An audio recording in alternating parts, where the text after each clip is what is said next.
Good afternoon, everyone. Before we get started on the agenda, I'd first like to thank Chancellor Blank and Hershey for hosting our board meeting. Thank you, Chancellor.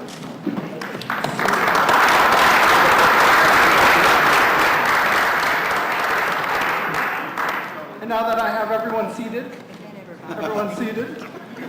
Madam Clerk, please call the roll. Regent Bailing? Here. Regent Peterson? Here. Regent Atwell? Here. Regent Delgado? Here.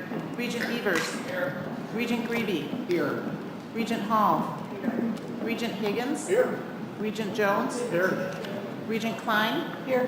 Regent Milner? Here. Regent Mueller? Here. Regent Ring? Here. Regent Stile? Here. Regent Tyler? Here. Regent Whitburn? Here. We have a quorum. Thank you, Madam Clerk. First matter on the agenda, I'd like to update the board on committee assignments. With the resignations of Regent Margaret Farrell and Regent Lisa Erickson, we have some important committee assignments that need to be filled. With this in mind, Regent Klein has agreed to serve as chair of the Committee on Student Discipline and Other Student Appeals. And Regent Hall has agreed to serve as the Regent member on the Wisconsin Technical College System Board. Thank you both for agreeing to take on those additional duties. Let's get started with today's agenda. 3 months ago, this board approved a restructuring proposal of UW colleges and UW Extension. It allowed President Cross to proceed with planning and implementation of merging our 2-year campuses with our 4-year campuses. At the time of that vote, part of that decision was that we'd have on our agenda a standing item for the next 6 meetings to get an update in terms of how the merger was moving forward. We heard President Cross's first update in the October meeting, and we also approved a resolution giving President Cross the authority to determine which of the 4-year institutions would offer the UW College's Associate of Arts and Sciences degree online, subject to the Executive Committee. The board's Executive Committee did meet on January 3rd and approved a resolution that expands the availability of the Associate of Arts and Sciences degree in the online format to all of our 4-year institutions as a collaborative online degree program. The resolution also authorized UW-Milwaukee to offer the degree in the flex format. This afternoon, we'll hear the second report from President Cross. With that, President Cross, I'll turn it over to you, and the floor is yours. Good afternoon. I'm pleased to report that we are making significant progress in our ongoing planning and implementation of the reorganization. I would like to take this opportunity to thank many of the people involved for their valuable contributions and commitment to this process. Just to give you an example, when we made the request to HLC, our accrediting body, that whole package was in excess of 1,500 pages, and that was completed by January the 15th. To a great extent, Karen Schmidt from colleges, obviously Carlene Van de Zan from our office, and all of the provosts on each of the campuses just did a marvelous job. And the initial feedback from HLC is very complimentary of the work we've done, and they are initiating the second phase of their review. So I have nothing but compliments for the people that worked on that extensive submission. To lead today's update, I'm going to turn things over to Vice President Rob Kramer. I'm not sure if Vice President Henderson is going to also contribute, but both of them are working on that effort. So, Vice President Kramer. Good afternoon. Thank you, Regent President Bailey, President Cross, for the time today to update you on the restructuring project.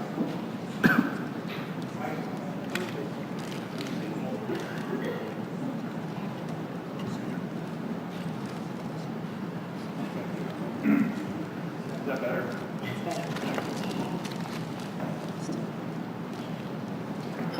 I've got the signal from the IT staff. They want us to lean closer into the microphone, because that way when this is broadcasted through social media, it picks up better. So I just asked from a housekeeping perspective, please speak closely to the microphone.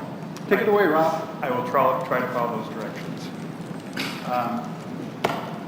I do appreciate the time today to provide an update to you on the restructuring project. I think it's useful to touch on the primary objectives of the restructuring: access, affordability, and opportunity for our students. It's also important to keep these in mind because this is a large, complicated effort. At the end of this, our ability to achieve these objectives will be key to measuring our success. As President Cross noted, the primary focus of work into mid-January was the submission to the Higher Learning Commission of the change of control and structure application to integrate UW colleges with UW four-year comprehensive and research institutions, as well as to restructure UW Extension. If you look at the application, which is available online, please note the institutional statements and other planning assumptions are a point-in-time snapshot of the project. The application to the HLC proposes a two-phase approach with a series of steps taking place to move from our current structure to the new structure after June of 2020. In the first phase, ensuring student support services is a priority. UW colleges will work with the other institutions to provide services. In the second year, many of these services will transfer to from the two-year to the four-year and research institutions.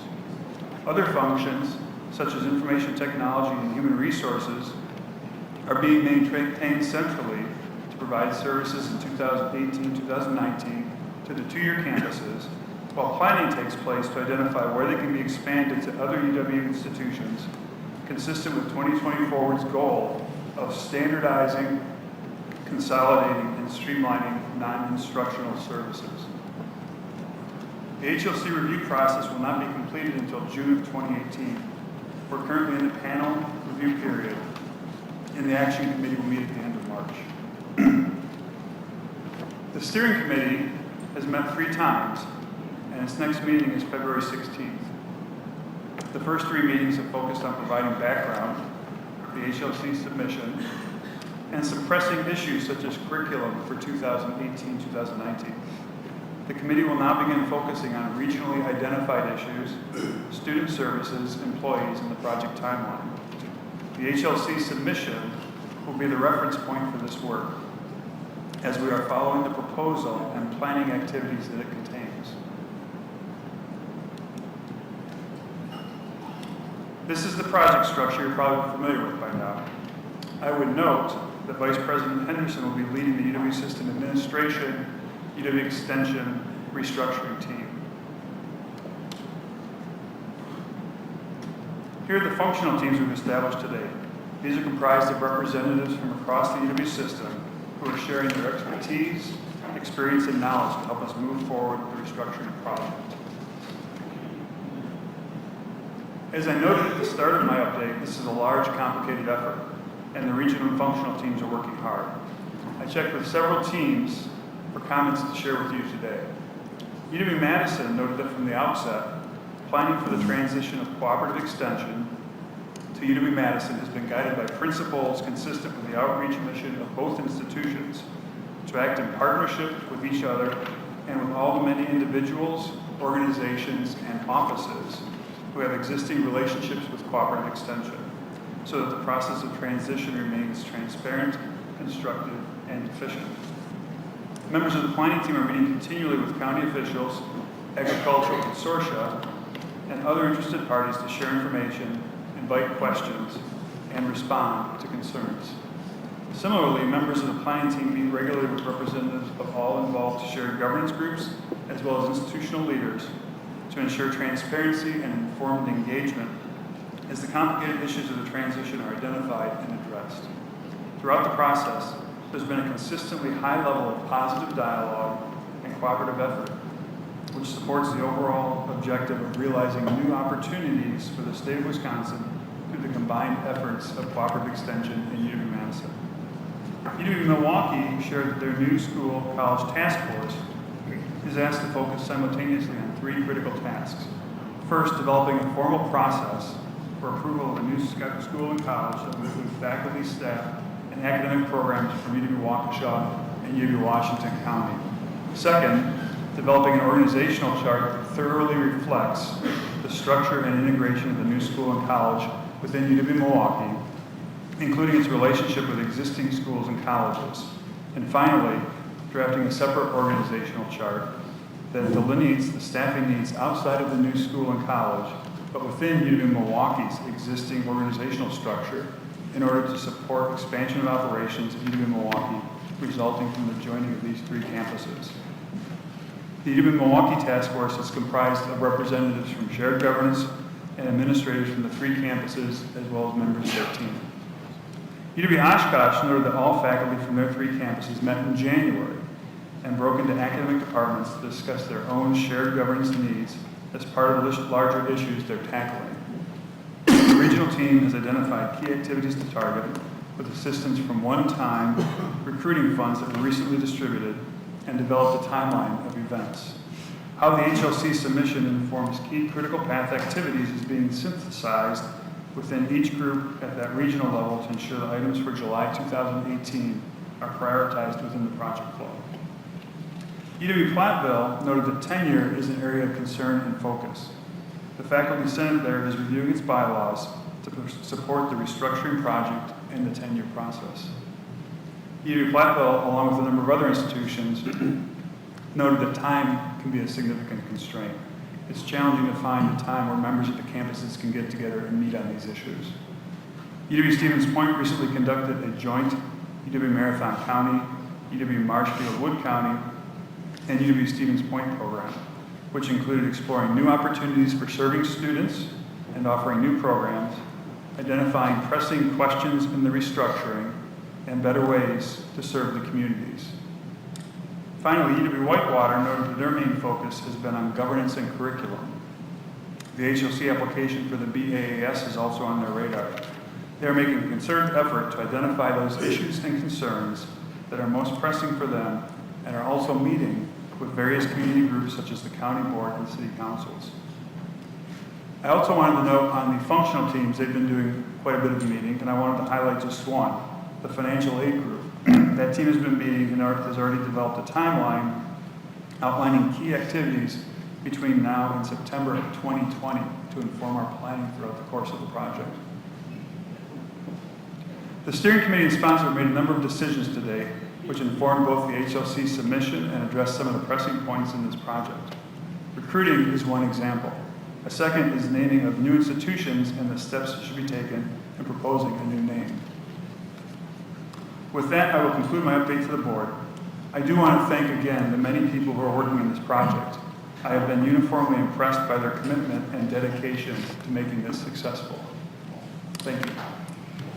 Are there questions for Vice President Kramer? Questions by the board? Go ahead, Regent Mueller. Thank you, and thank you for your update. But it's a very high-level update still at this stage, and I mentioned in December I was concerned that we had no revenue or expenditure estimates to even begin with. I don't understand the base, much less what will happen with the changes that are proposed. So I hope that next month or at future meetings we'll have a little more detail on how much money we're talking about. So we can certainly do that. The submission to the HLC included budgets for the next 2 years based on forecasts, and so we can get that information out, and it's available online also. Other questions by board members? Seeing none? Thank you, Vice President Kramer. Next on the agenda, it's time to hear from our hosting Chancellor, Chancellor Rebecca Blank. Chancellor, the floor is yours. Thank you very much, Regent Bailing, and thanks to everyone for giving us time to talk a little bit about UW-Madison this afternoon. There are a lot of good things happening around campus, and I want to tell you a little bit about them, but I want to focus on a bigger issue primarily. This is a year when we've been focused on expanding revenues through entrepreneurial efforts of our own, and we've got some new revenues coming in that we're using to make investments, as I'll talk about in a minute. It is the first year since I've arrived that we haven't been dealing with budget cuts. It's also a year when the demand for UW-Madison is higher than it's ever been. Our preliminary numbers indicate that our undergraduate applications in just this year went up 20%. I'll show you that chart in a minute too. And it's a year when the number of outside offers to our faculty appears finally to be back to normal after, as you all know, several years of extensive efforts by other universities to raid our best faculty. It is a year when it feels like we are actually moving forward. And as usual, it's a year when our students, staff, and faculty have all achieved some pretty amazing things, including, I might note, an absolutely great Badger football season.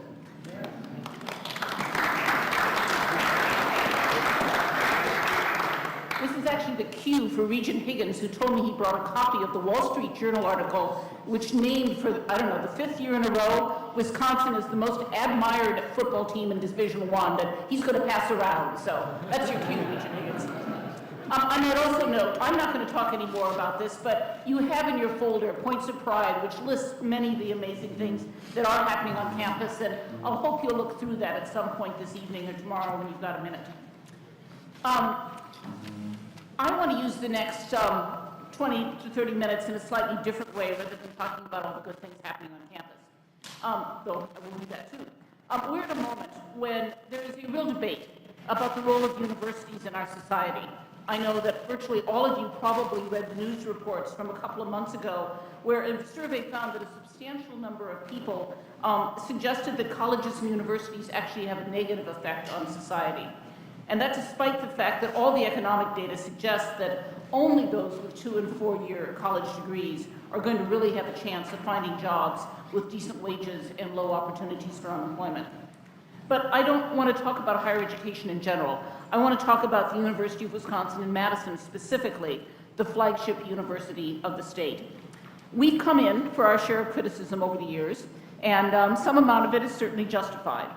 But we attract higher quality students than any other school in Wisconsin, public or private. I can show you the data behind that.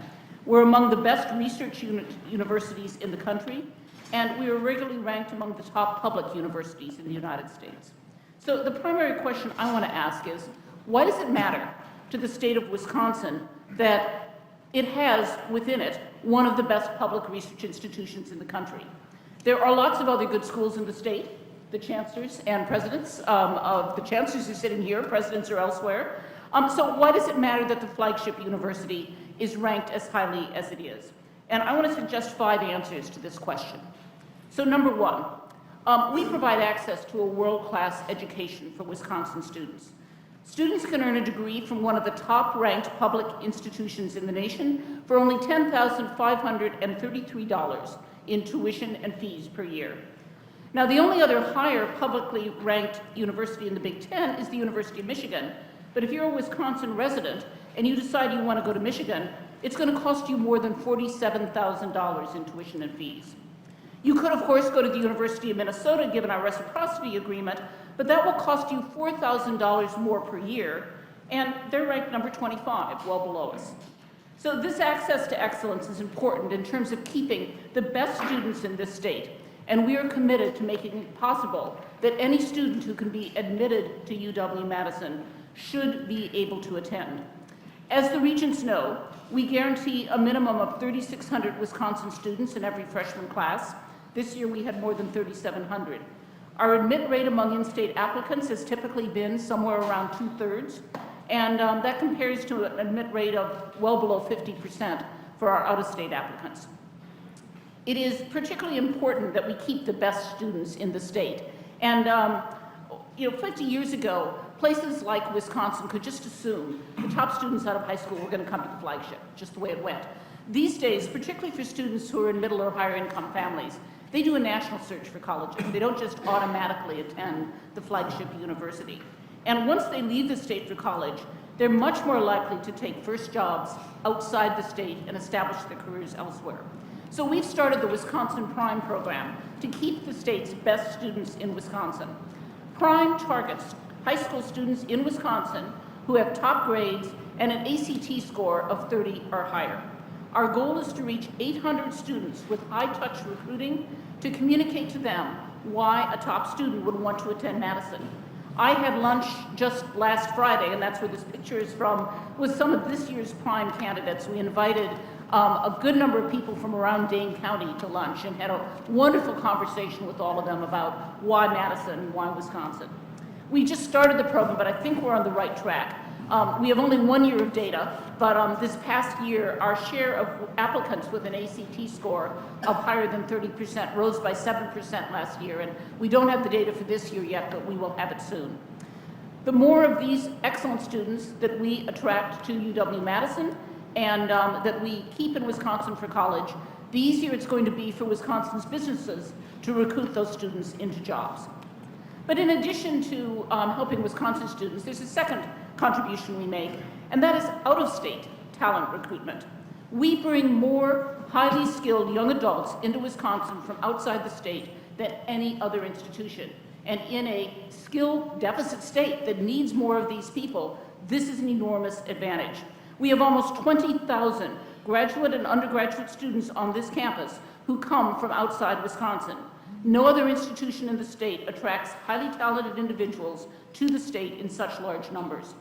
Now, we're choosing these students from a growing pool of out-of-state applicants, and this is our application data, including the preliminary data from this year. As I noted, we had a huge increase in our applications this year.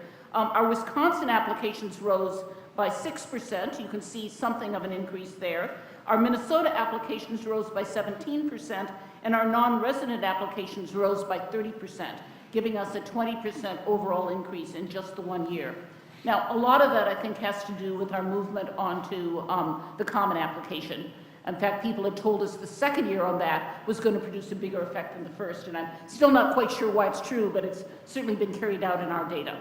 We are extremely selective in our out-of-state admissions. As I noted, we admit less than half of our out-of-state applicants, far below the admission rate for Wisconsin, and that admission rate has steadily been going down as our out-of-state applicants have gone up.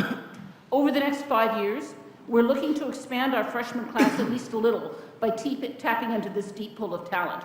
Now, that in no way is going to lessen our commitment to Wisconsin students. At a time when the number of Wisconsin high school students is stagnant or declining, growth in terms of high-skilled people in the state, in part, is going to have to come by attracting more people from out of state. So expanding non-resident enrollment is both smart for the university and it's good for the state. Our out-of-state students, including our international students, bring more diversity to our student body, and that helps improve the educational experience for Wisconsin students and everyone else. It prepares them better to compete for top jobs in global companies, where the ability to work with a very diverse group of colleagues is often highly valued. So the question is, do we keep the talent in Wisconsin? This is obviously an opportunity for states to recruit from the businesses to recruit from the University of Wisconsin, and indeed a Wisconsin company is much more likely to be able to recruit an engineer who's come to Wisconsin and spent 4 years here than someone who's arriving in the state the first time when they come out for a job interview.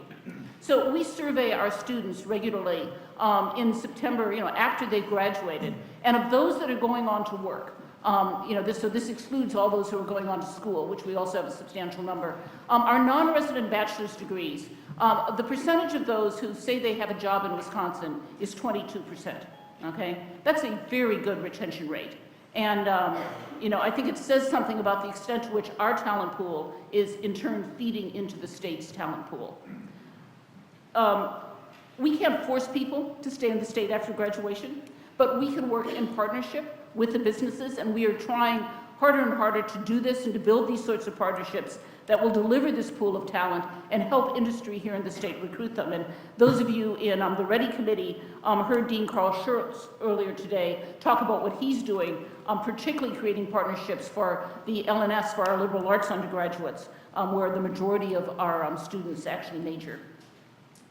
Well, in addition to our students, the third thing that the University of Wisconsin at Madison does is that we drive discovery and innovation. We're not just the biggest research entity in the state, which we are, we're the 6th biggest research entity in the country. So why is that good for the state? Let me give you 3 reasons. The first one is that Wisconsin residents benefit from this work, whether it involves modern dairy herd management or more effective cancer treatments. Because the innovation is occurring next door, here in the state at Madison, much of the early knowledge from this research feeds through and benefits state residents and businesses first. This aspect of UW-Madison is an important attraction for businesses into the state and was certainly important for Foxconn. We're in a number of conversations, for instance, with Foxconn about potential research partnerships, and they're interested in our work on artificial intelligence, our engineering work, our research and development on automated vehicles, and our world-class cancer research. In addition to that early feed-through of information, the research also provides partnerships with industry that helps them stay on the cutting edge of technologies in their field. Companies want to be located next to research universities because particularly US-based companies, their comparative advantage in the world economy is staying on the front edge of technology and innovation, and we help them do that. And thirdly, as you all know, this type of research also spurs startups, and we're working hard on building that pipeline more strongly as well. We've identified 362 Wisconsin startup companies based on UW-Madison discoveries, and that number continues to grow every year. Well, in addition to education and research, in the process of doing that, we have a fourth effect on the state, which is that we bring revenue into the state in rather large numbers, creating jobs and building tax base.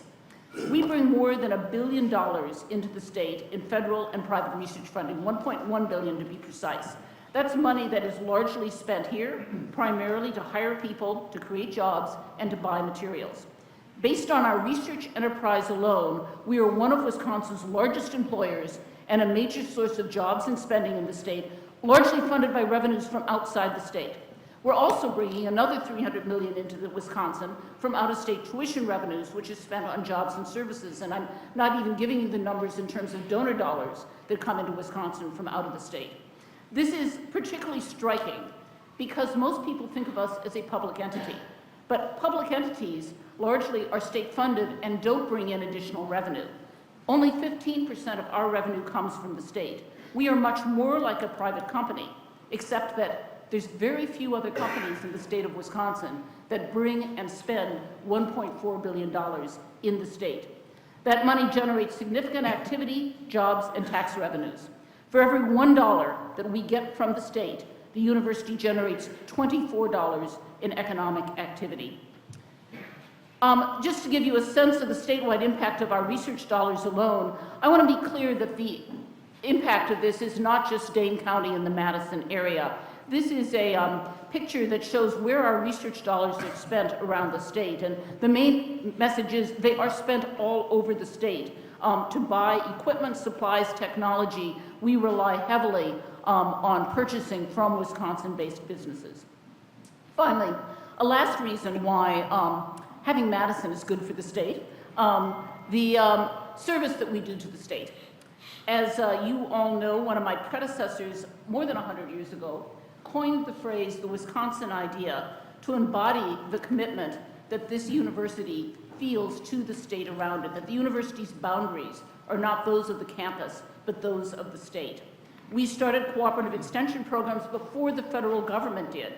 We started the first public radio station in this country. You celebrated that for its 100th anniversary just this last fall. We initiated some of the earliest public weather forecasting for farmers and became the birthplace of weather satellite technology.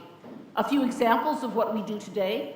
Our College of Agriculture and Life Sciences is deeply involved with almost every ag group in the state. The School of Medicine and Public Health places medical students in rural Wisconsin communities every year to help address the physician shortage. The School of Veterinary Medicine provides guidance to veterinarians, farmers, and pet owners across Wisconsin. It cares for police dogs across the state. Our Wisconsin Center for Film and Theater Research created the Northwoods Tour that took them across the state to share technology and expertise with local historians and families that wanted to digitize their artifacts, from historic posters to home movies. Of course, our reintegration with cooperative extension, what I call welcoming them back to UW-Madison, is only going to strengthen and expand these efforts, and we very much look forward to this. I think we're on track to make this happen as smoothly as we possibly can, and I thank the Regents for giving us that opportunity. In talking about all that UW-Madison has done in this state, I'm not trying to disrespect any of the other excellent institutions of higher education in the system or elsewhere. This isn't meant to take anything away from the many ways in which other colleges and universities around the state serve their students and serve the state. We're all partners in one of the best public higher education systems in the country. But UW-Madison has some unique features that matter to this state, that have been important to its past economic and civic success, and that need to be valued. There is no economically successful area of this country that does not have a major research and educational institution in its midst.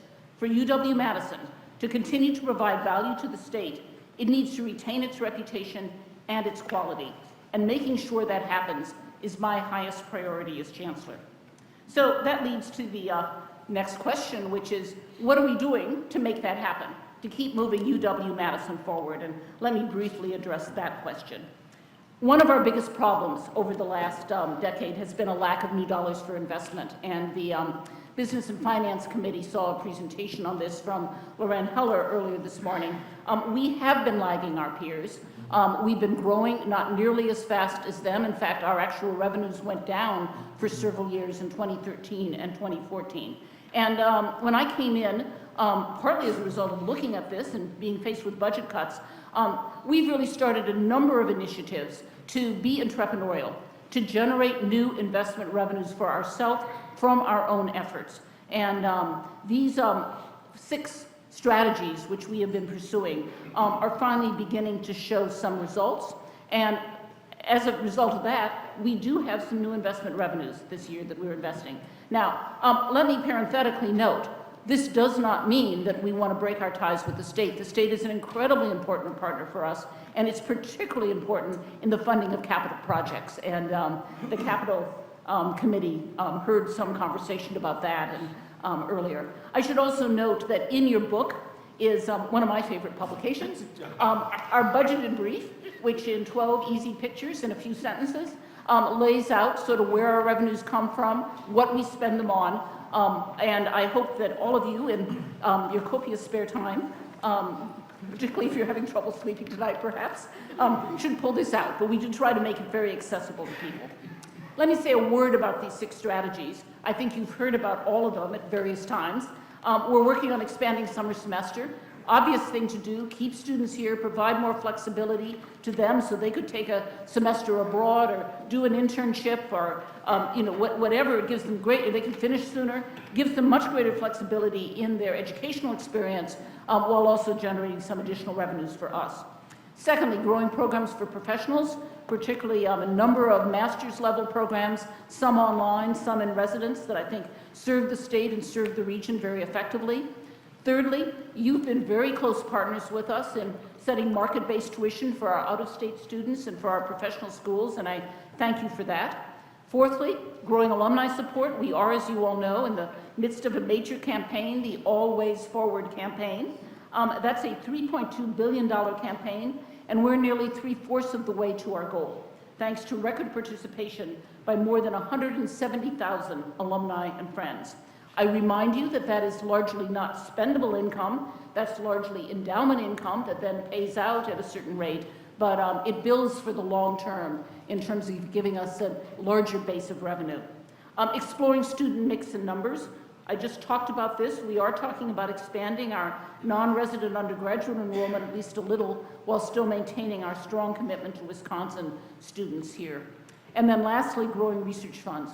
Our research dollars actually declined for 2 years as well. And over the last 2 years, we've now turned the corner and we are going up. That is long past due.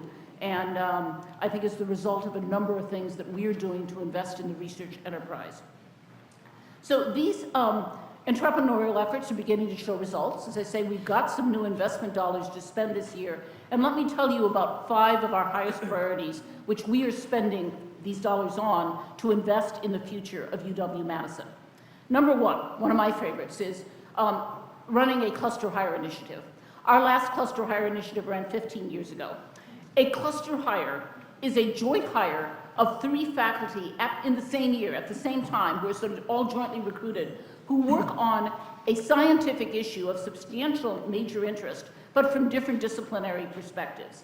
It basically allows us to build strength in key research areas, to jump ourselves forward in that area by bringing not just one new faculty member on, but a group of new faculty in a research area where we really want to grow strength. And any major research area these days is not just about hiring more people in physics or more people in engineering. It's about hiring people from different perspectives who work together on a common problem.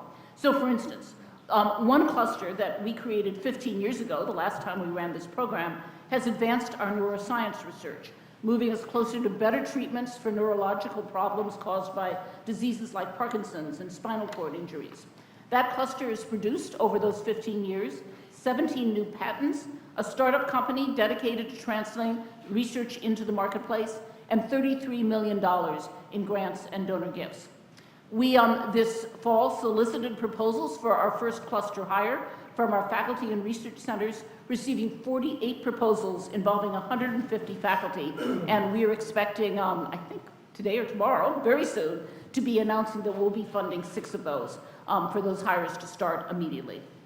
And I say hiring top faculty around really major research areas we think are going to grow both in terms of the federal funding interest as well as the societal interest, is exactly how you grow research dollars and how you grow research reputation. In addition to cluster hires, we're also seeding new research projects with UW-2020. That's a partnership with WARF, and WARF has given us some increased funding for this. This is to provide seed money to faculty, usually younger faculty, who have some great ideas but need to get them to a certain point before they can go out for research grants from the federal government or elsewhere. So we have, over the last 2 years, funded 49 of these projects, such as a virtual dairy farm that gives farmers a low-cost way to try out different management techniques. As these research projects mature, you can see their effects, and already only 2 years into this, we have gotten more dollars back in terms of additional funding into these projects from the federal government and other funding sources than we have given them to start with. And that's just at the very beginning of these projects. I think they're going to return an enormous amount back to us in growing our research enterprise. Thirdly, let me turn to the faculty, who are certainly a key part of all of this, and I know every one of my fellow chancellors would repeat our concerns about the underpayment of our staff, and particularly our professors. Our full professors make about 13% less than professors at peer institutions. Those are the publics, right? Don't even think about comparing them to the privates. They aren't on the same scale.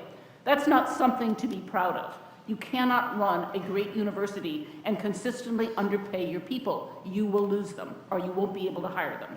We've been able to increase payments to faculty through merit and equity increases over the last several years, but those are limited. Only a certain number of faculty get them every year. The 4% pay increase approved by the state that will come through next year is certainly going to be useful. But make no mistake, this is not a problem you get out of in any 1 year. It's going to take a number of years of investment, and it's going to take a series of state decisions that say we are going to raise pay on a regular basis, as our peers do. So the average rate of increase in pay among our peer schools has been something like 2.5% a year. It's been, I think, 0.3% over the last 6 to 7 years here. You can't not give pay increases year after year and think you're going to remain a competitive institution. So we're working on this, but again, this is an area we need the state to be a partner.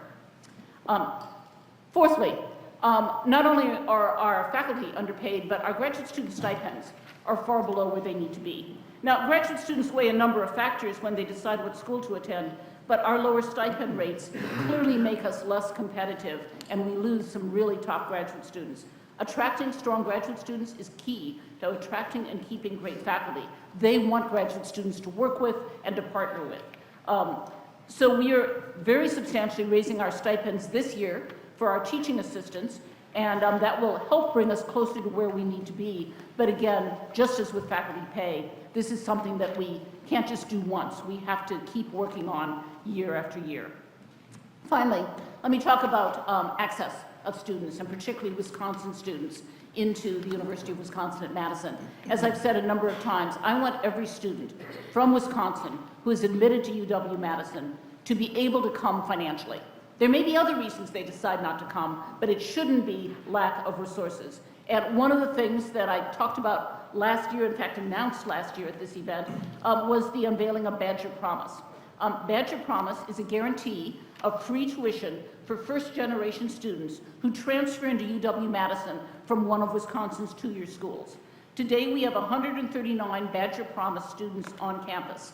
About a quarter of them are from rural Wisconsin high schools, about half of them are from underrepresented groups of color, and about a third are Pell eligible, meaning they come from quite low-income families, and they will actually get 2 years of free tuition and fees. We're very pleased with the Badger Promise program, and we hope that it will continue to give us a strong pipeline of really good students through the two-year programs that this system funds. But I want to announce one new major investment today. We want to make sure that all students from Wisconsin, as I say, who are admitted can afford to come, and we're not there yet. Over the last 4 years, we've raised money to fund 1,000 new scholarships for undergraduate and graduate students. We're directing more institutional dollars into need-based scholarships, and I've said that for every dollar, every time when we raise tuition dollars for out-of-state students, 20% of that increase always has to go into financial aid. It just has to in order to keep people whole. As I say, overall, we've tripled the dollars that are available for needs-based scholarships over the last 10 years. And in fact, last year, 14% of our undergraduates attended UW-Madison tuition-free. But that is actually not enough, and it's not enough for a variety of reasons. One is there's still a lot of students with substantial need from Wisconsin who want to come and feel like they can't afford it. But secondly, I will say that it's not enough because while we can sit down and detail all of the specifics, it's a very complex message. Many low and middle income families in Wisconsin simply don't know whether they can afford to come to UW-Madison. And indeed, if they just read the popular press about student debt and skyrocketing tuition prices, their assumption will be that they can't. Complex financial aid forms make it hard for families to figure out what they can possibly expect.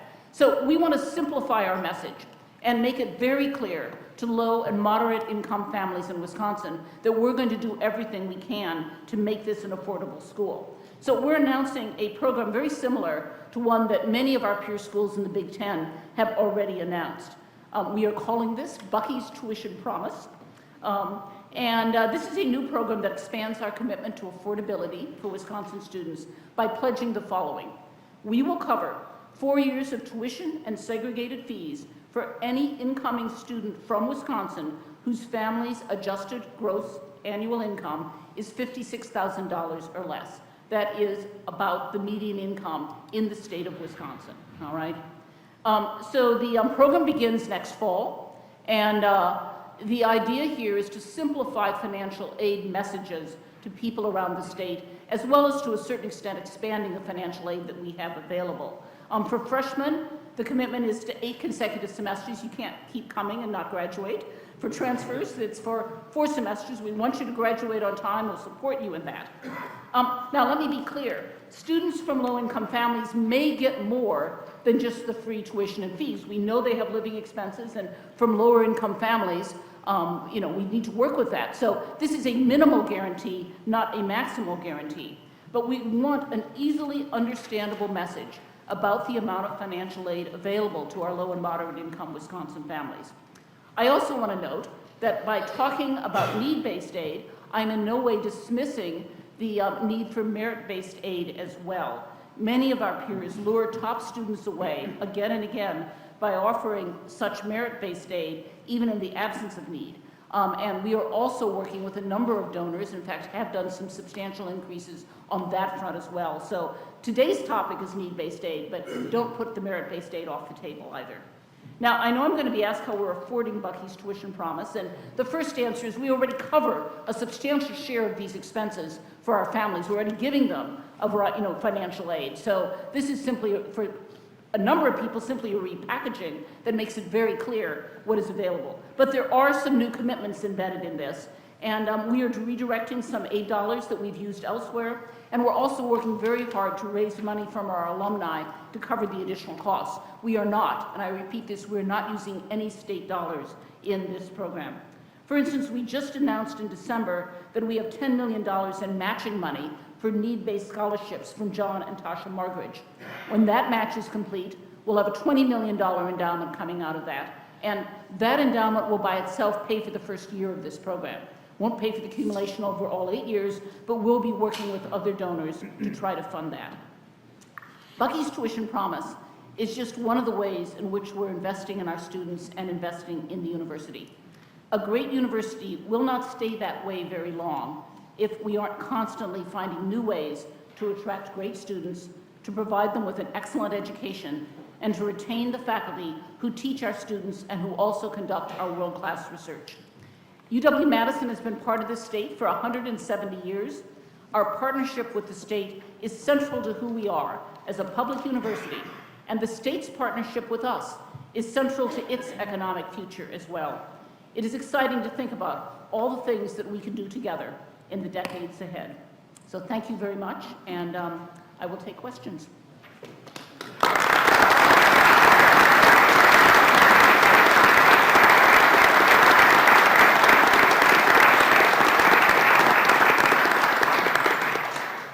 Board members, any questions?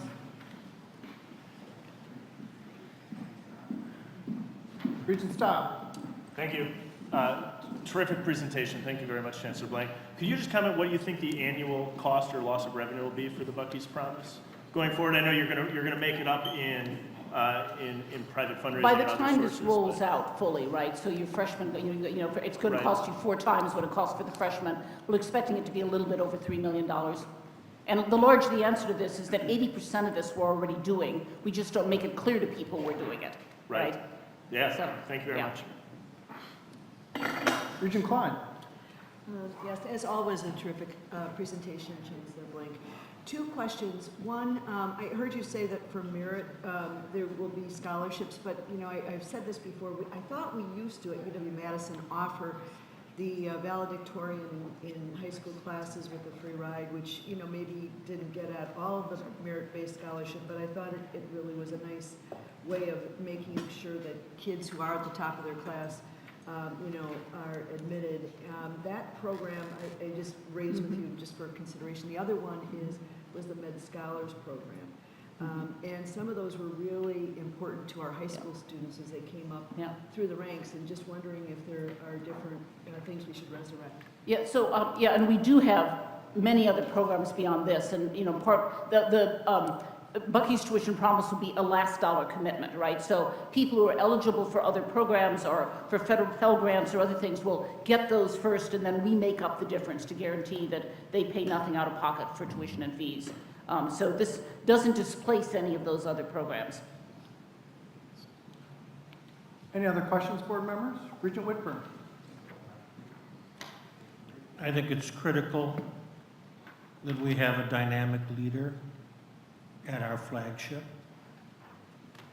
I sense we have a very dynamic leader at our flagship, and I think she deserves a second round of applause. Thank you.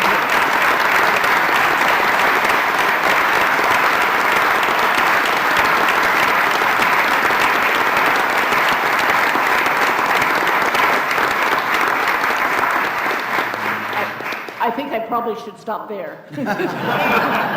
Are you going to call for more questions? Any other questions, board members? If not, you're excused, and thank you so much. All right, thank you. All right, thank you.